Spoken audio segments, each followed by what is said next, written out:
The first thing is that everyone has some sort of a story. Everyone has some sort of story about themselves that is negative in nature. And sometimes these stories only appear at a certain stage in business. And sometimes they're just there in the background the whole time. And they act like a straitjacket on our system. They squeeze us tight and they limit our energy. And the first thing to understand about these stories, some people call them limiting beliefs. The first thing we need to understand about them is that they're based on a lie. As in, the story is made up. And the way these stories get made up, and at that point in your life, you were making subjective interpretations about the things happening around you. And the human mind is very error prone. So your brain made a subjective comparison. And so what the brain does is that it generalizes, it deletes, and it distorts. It'll generalize it across everyone. Like compared to everyone else, I'm not that smart. Or it'll distort, or it'll do actually all three. You're not even objectively seeing reality because you're subjectively seeing it through your lens. It'll just distort what's happening in to fit the narrative of the story you have, or it'll delete. So it'll conveniently forget all the intelligent things you've done. Oh, right, right. All of this leads to an interpretation or a story. And the reason why our brains do this is because we're very primitive creatures, and all those primitive parts of us want are to stay safe, right? There's a hierarchy of values that the human system operates from. Number one is safety, right? So in that moment, in order to create safety for yourself, it made you feel one down. So playing small also to the brain feels more safe. And this is directly tied to money, right? Like when we want to make more money, when we want to hold more money, when we want to ask for more money, when we want to make bigger offers or whatever, it feels risky. It's like, oh shit, I don't want to be exposed. I don't want to be rejected. I don't want to be disappointed. I don't want someone to be mad at me. I don't want to stick out. I don't want people to think, who the fuck are you? So that's when the story turns on, kicks in, and it's like, no, but who am I? And so the move that's happening is that if I keep myself small, I will feel more safe.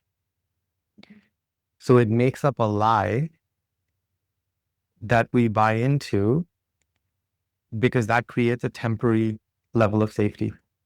Because safety and growth or expansion are inversely proportionate. The more we expand, if I want to grow the business from, let's say, doing 6 figures to 7 figures, that's an expansion. Like I'm by definition going to feel less safe going after a bigger business that makes more money, right? I'm going to feel more exposed. I'm going to have to hold more uncertainty. I'm going to take on more perceived risk. I'm going to have to put myself out there more. Yeah. I'm going to have to risk rejection, disappointment, something going wrong.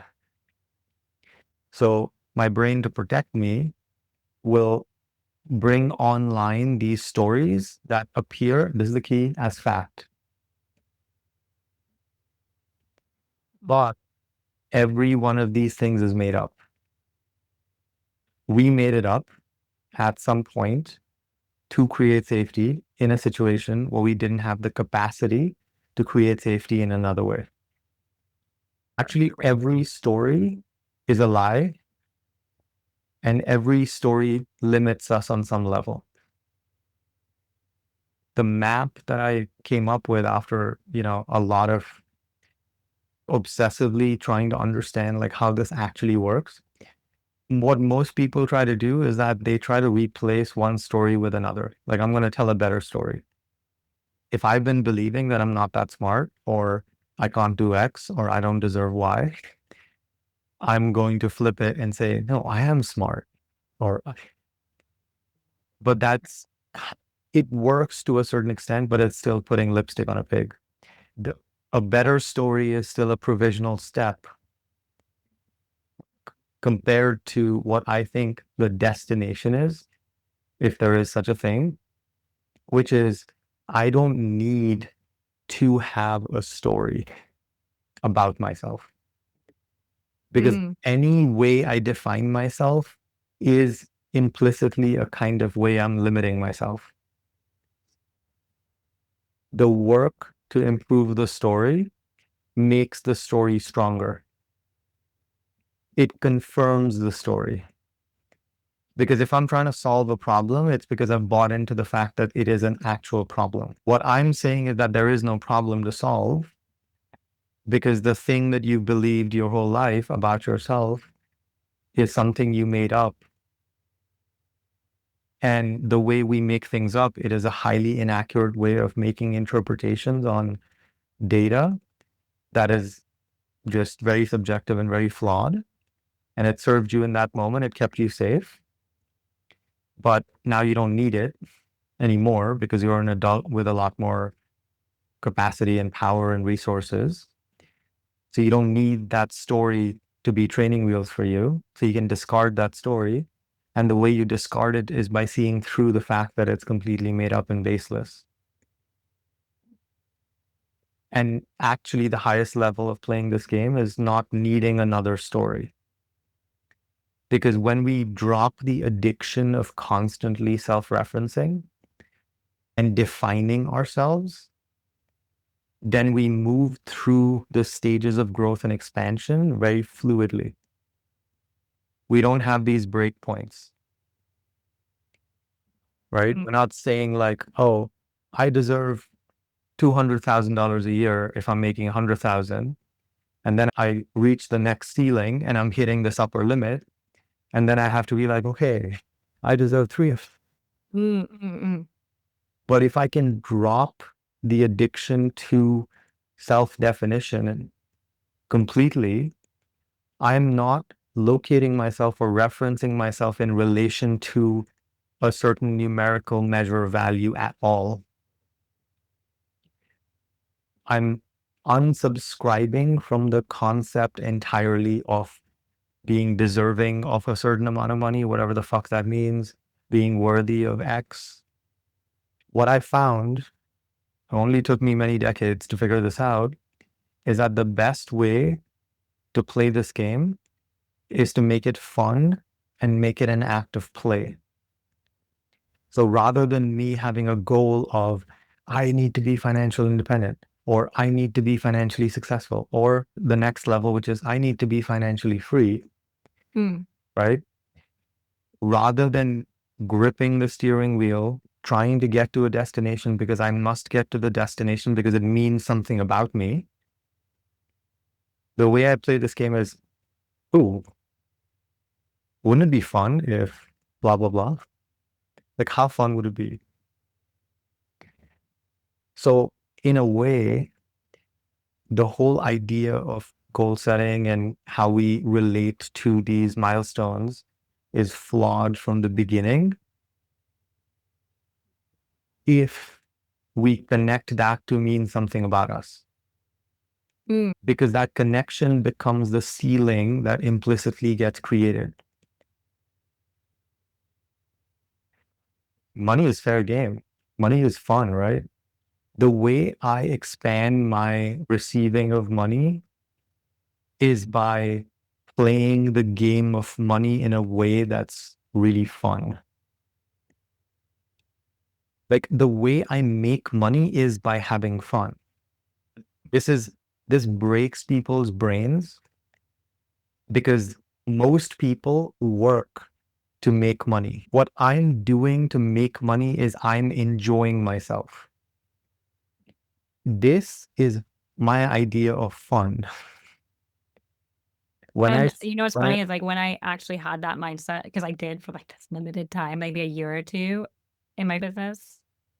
I think it was like around when I met you. And then you helped me kind of shift. And I made the most money. yeah, When I didn't have a goal almost. Like it wasn't like again, it was like that rephrasing of like, let's just see yeah, what happens yeah, kind of exactly, mentality. exactly. Yeah.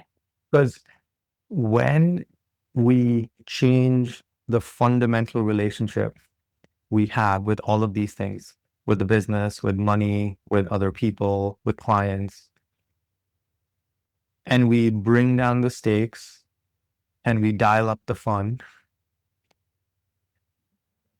and There's just so much less pressure. there's so Yeah. much less stress. It's like we take a deep breath, there's a smile on our face, it feels there's less tension in our body. A place of ease. It's a place of ease, right? We're in the flow of energy. We're in the flow of fun. We're in the flow of joy, happiness, gratitude, and of course, money, Mm. right? And the real game to play is how do I construct my game, and business is a game and money is a game, by which we add value to people in a way that feels maximally fun to us, that also happens to deliver asymmetric value to them. And for that, we have to define the game very clearly, as in, who do I want to add value to? How do I want to add value to them? In what ways? What are the terms of doing that? Mm. What are the values associated with it? What's my philosophy around this stuff? So I have to be selective about who I'm playing the game with. And then if I do that really well, then the game becomes fun for me. And if it's fun for me, then I want to play the game more, and I want to play the game more with more of the right people. And when I'm playing the game more with more of the right people, I'm adding more value to more of these people and adding more value. And what money is the energy that comes back when we transfer value to other nodes in the system. And when I relate to business, like that's how I see business. And when that is what business is, then all of these so-called stories and limiting beliefs, they just fly out the window. Because like you have kids, right? Hmm. Do. You've seen your kids play with other kids. Yeah. Do you see them being stuck in their heads with their limiting beliefs? No. They're just in the flow of the 3-year-old doesn't have the meta consciousness of like, oh my God, how are they seeing me? What do they think about me? Do I Hmm. deserve to have this much fun? The 3-year-old hasn't been contaminated with these stupid questions, Right. Yeah. right? That's why children are pure and innocent. Yeah. What we are trying to do is return to that childlike innocence and that wonder, and basically play games with the other kids in adult bodies that we want to play the game with, in a way that we get lost in the game in having fun. Yeah.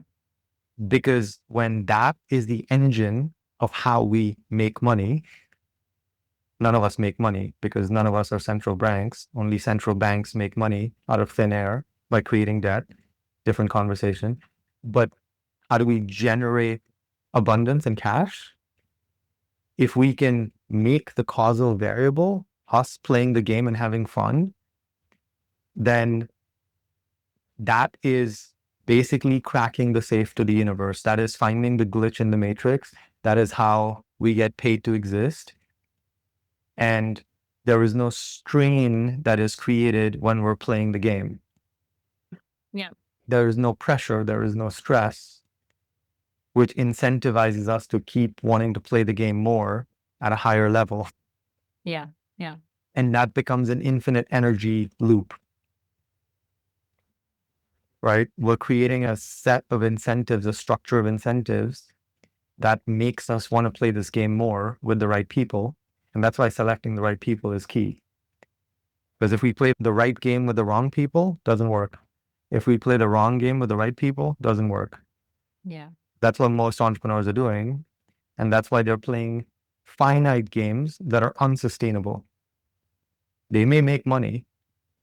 They may make a lot of money. But how long can they sustain that? Does it feel good? Yeah. Or is it beating them down? Are they living in panic mode? Are they accruing strain and stress? Are they stuck in fight or flight? How much are they enjoying themselves? Is it a means to an end? Are Yeah. they driving themselves towards a goal or a milestone, and then if it doesn't work, then they beat themselves up? And Or if it does work, they're like, what's next? Like you said before, because that's very much like me sometimes. What's next? yeah, exactly. So what I'm saying is just unsubscribe from that entire paradigm entirely.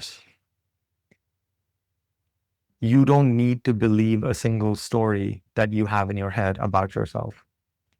If those stories feel good, feel free to believe them.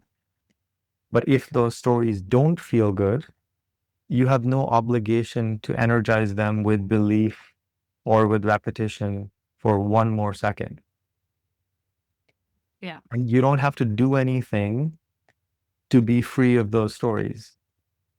You just have to see through the illusion that those stories are real or true or have any validity, because they don't. You made them up, and you can just stop that process of continuing to believe in them. And the Yeah. way you do that is just by shifting your attention to something else.